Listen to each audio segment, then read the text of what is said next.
ಲೋಕಾಪುರ ವಲಯದ ಮೊನ್ನೆ ತಾನೇ ಉದ್ಘಾಟನೆ ಹಾಗೂ ಪದಗ್ರಹಣಗೊಂಡ ಈ ಒಂದು ಮಕ್ಕಳ ಸಾಹಿತ್ಯ ಪರಿಷತ್ತಿನ ಅಧ್ಯಕ್ಷರಾದ ಸಹೋದರ ಶ್ರೀ ಡಾಕ್ಟರ್ ಸಂತೋಷ್ ಶೆಟ್ಟರವರನ್ನು ಹಾಗೂ ಈ ಒಂದು ಏನು ಆಕ್ಸಿಜನ್ ನಾವು ನೀರಿನ ಬಾಟಲ್ ತೊಗೊಂಡು ಇಡ್ತೀವಲ್ಲ, ಹಂಗೆ ಆಕ್ಸಿಜನ್ ಬಾಟಲ್ ತೊಗೊಂಡು ಅಡ್ಡಾಡುವಂಥ ಕಾಲನು ದೂರ ಇಲ್ಲ.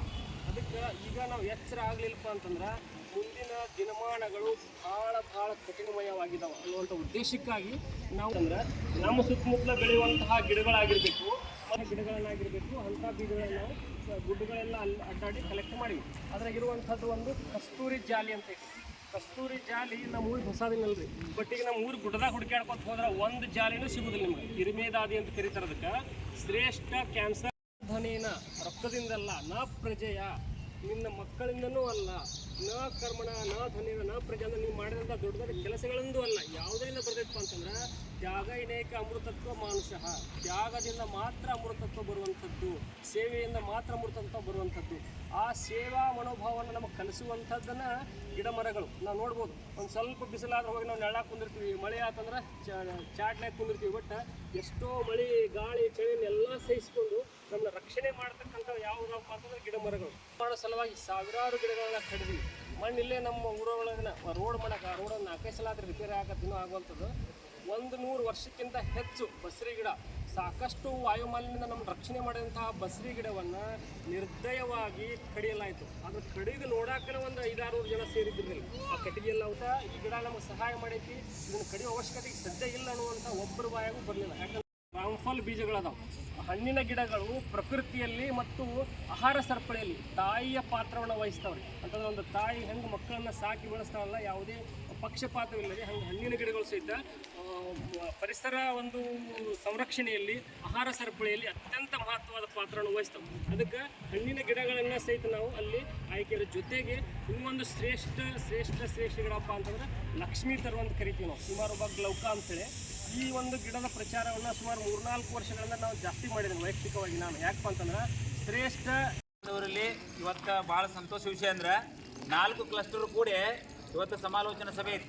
ಲಕ್ಸಾನಟ್ಟಿ, ಲೋಕಾಪುರ, ಬಂಟ್ನೂರ, ಹೆಬ್ಬಾಳ್ ಎಲ್ಲ ಶಿಕ್ಷಕರ ಮತ್ತು ಮುಖ್ಯ ಗುರುಗಳು ಆದಿಯಾಗಿ ಇಲ್ಲಿ ಬಂದಿದ್ದು KJ ಶಾಲೆಯಲ್ಲಿ ಇವತ್ತು ವಿಶ್ವ ಪರಿಚರಣ ದಿನಾಚರಣೆ ಅಂಗವಾಗಿ ಮೊದಲೇದಾಗಿ ನಮ್ಮ ಶೆಟ್ಟರ್ ಡಾಕ್ಟರ್ ಉಪನ್ಯಾಸ ಮಾಡಿದ್ದಾರೆ. ಅದೇ ರೀತಿಯಾಗಿ ಸಸಿ ನೆಡುವಂಥ, ಗಿಡ ನೆಡುವಂಥ ಕಾರ್ಯಕ್ರಮ ಇಲ್ಲಿ ಹಮ್ಮಿಕೊಂಡಿದ್ದೀವಿ. ಇವತ್ತಿನ ದಿವಸ ನಮಗೆಲ್ಲರೂ ಸಾಂಕೇತಿಕವಾಗಿ ಇದು ಪ್ರಾರಂಭ. ಇನ್ನು ಇದನ್ನು ಹೆಚ್ಚಿನ ಪ್ರಮಾಣದಲ್ಲಿ ನಾವು ನೀವೆಲ್ಲ ಕೂಡಿ ಸಸಿಗಳನ್ನು ನೆಟ್ಟು ಆದಷ್ಟು ನಮ್ಮಿಂದ ಏನಾದರೂ ಕೊಡುಗೆ ಕೊಡದಿದ್ರೆ ದೇಶಕ್ಕೆ ಮೊದಲು ಇದನ್ನು ಕೊಟ್ಟಿವಿ ಅಂದ್ರೆ ಎಲ್ಲರೂ ಬದುಕ್ತೀವಿ ಅಂತ ಒಂದು ಸದ್ಬುದ್ಧಿ ಭಗವಂತ ಎಲ್ಲರಿಗೂ ಕೊಡಲಿ. ಈ ಮಕ್ಕಳಾದಿಯಾಗಿ ನಾವೆಲ್ಲರೂ ಪಣ ಮಾಡ್ತೀವಿ.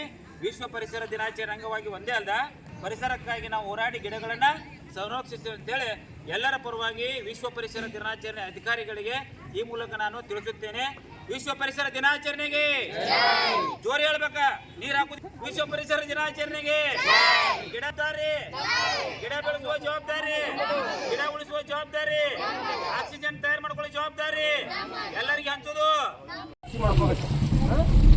ನೋಡ್ರಿ ನೋಡ್ರಿ ಮೊದಲೆಲ್ಲ ಶೋಕ ತಗೋಬೇಕು ನೋಡ್ರಿ. ಪ್ರತಿಯೊಂದು ಕೈಲಿ ಪ್ರತಿಯೊಂದು ಭಾಗನೂ ಕ್ಲೀನ್ ಆಗಬೇಕು ಮಾಡಿಕೊಂಡು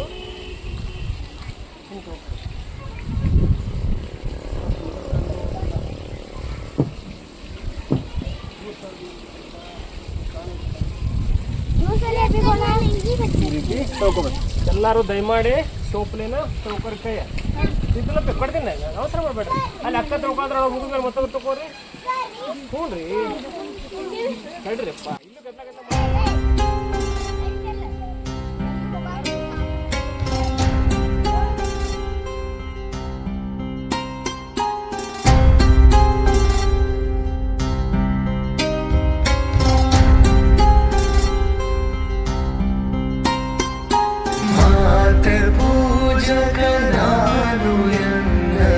ಶಿರವನಿಡುವನು ಅಡಿಯಲಿ ನಿನ್ನ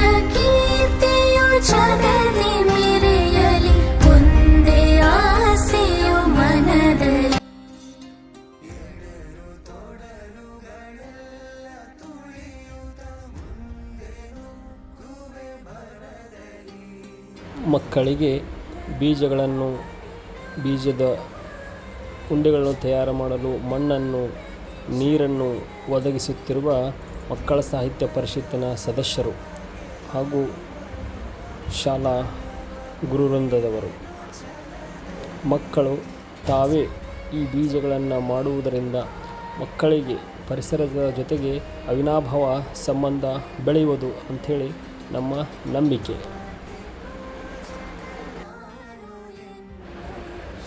ಪರಿಸರದಲ್ಲಿರತಕ್ಕಂತಹ ಪ್ರತಿಯೊಂದು ಸಸ್ಯದ ಔಷಧಿ ಮಹತ್ವವನ್ನು ನಾವು ಮಕ್ಕಳಿಗೆ ತಿಳಿಸಿದರೆ ಮಕ್ಕಳಿಗೆ ಅವುಗಳನ್ನು ರಕ್ಷಿಸಬೇಕು ಎಂಬತಕ್ಕಂತಹ ಒಂದು ಜಾಗೃತಿ ಮತ್ತಷ್ಟು ಹೆಚ್ಚಾಗುವುದು.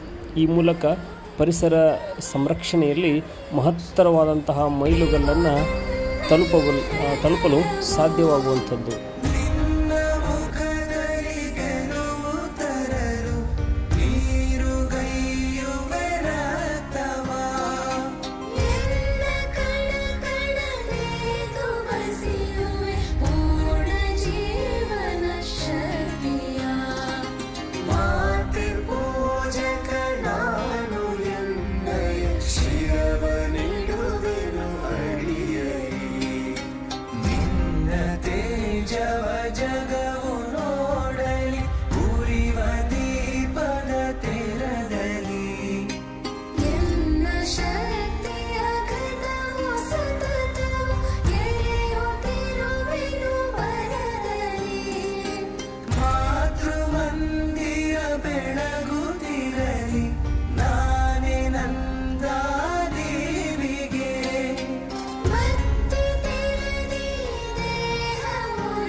ಸರಿ